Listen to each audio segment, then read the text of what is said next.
Le premier livre de Samuel, chapitre 5. Les Philistins prirent l'arche de Dieu et ils la transportèrent d'Ébenézer à Asdod. Après s'être emparés de l'arche de Dieu, les Philistins la firent entrer dans la maison de Dagon et la placèrent à côté de Dagon.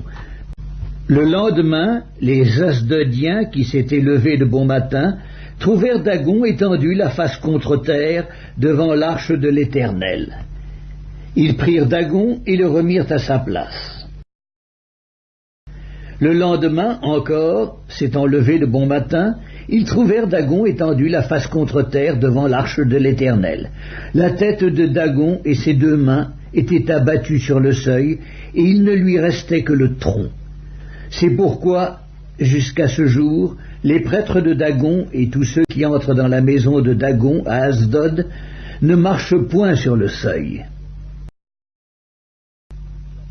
La main de l'Éternel s'appesantit sur les Asdodiens, et il mit la désolation parmi eux. Il les frappa d'hémorroïdes à Asdod et dans son territoire. Voyant qu'il en était ainsi, les gens d'Asdod dirent « L'arche du Dieu d'Israël ne restera pas chez nous, car il a pesanti sa main sur nous et sur Dagon, notre Dieu. » Et ils firent chercher et assemblèrent auprès d'eux tous les princes des Philistins, et ils dirent « Que ferons-nous de l'arche du Dieu d'Israël » Les princes répondirent « Que l'on transporte à Gath l'arche du Dieu d'Israël » Et l'on y transporta l'arche du Dieu d'Israël.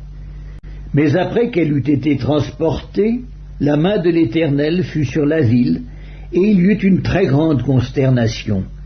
Il frappa les gens de la ville depuis le petit jusqu'au grand, et ils eurent une éruption d'hémorroïdes. Alors ils envoyèrent l'arche de Dieu à Écron.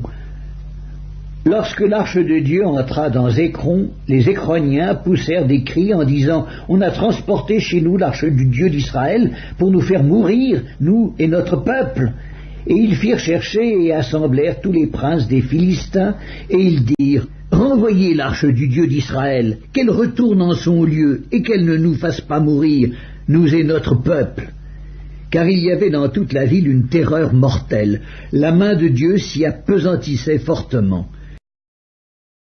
Les gens qui ne mouraient pas étaient frappés d'hémorroïdes, et les cris de la ville montaient jusqu'au ciel.